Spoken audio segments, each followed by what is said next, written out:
Šta prvi? Vi prvi. Ju.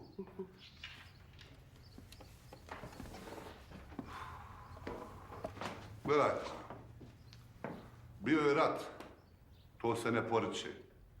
Bosna, umjesto što nije imala ni jedan prije rata, sad ima dva entiteta.